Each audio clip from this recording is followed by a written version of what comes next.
Siguro hindi ako magbabaksak ng isang pangako kasi mahirap magsalita ng wala sa gawa eh.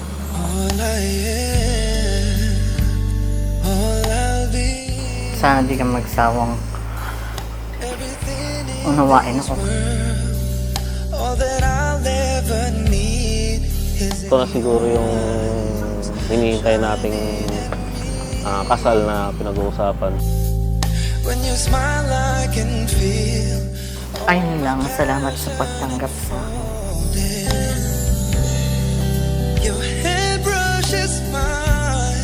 Nandito lang ako lagi para sa alam mo yun na mahal kita.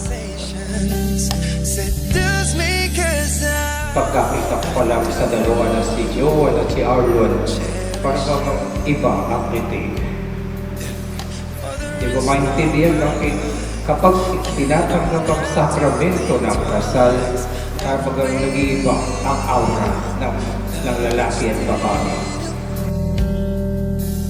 From the depths of my soul, it's beyond my control. Hindi maintindihan kung in love sila sa isa't isa or masasabi natin ito na ang katuparan ng ating pinapangarap. Here comes the bride, all dressed in white.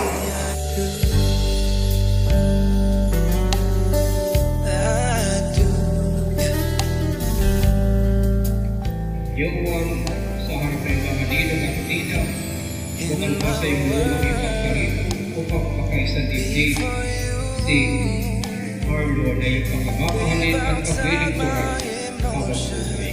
Didn't know where I was going till that day I found you.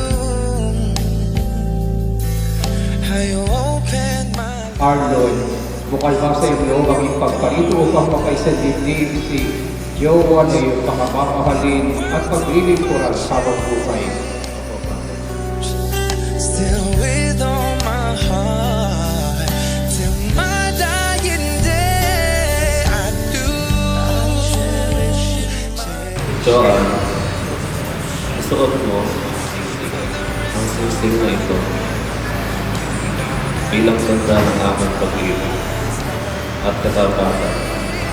Pangalan ng Ama, ng Anak, ng Espiritu Santo. It's beyond my control. I've waited so long. Arlon, isot mo ang singsing na ito bilang tanda ng aking pag-ibig at katapatan sa ngalan ng Ama, ng Anak, Espiritu Santo.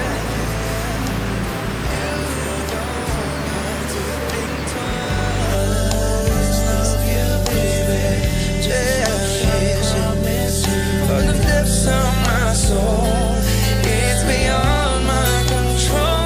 I've waited so long to say this to you. And if you asking, do I love you this much?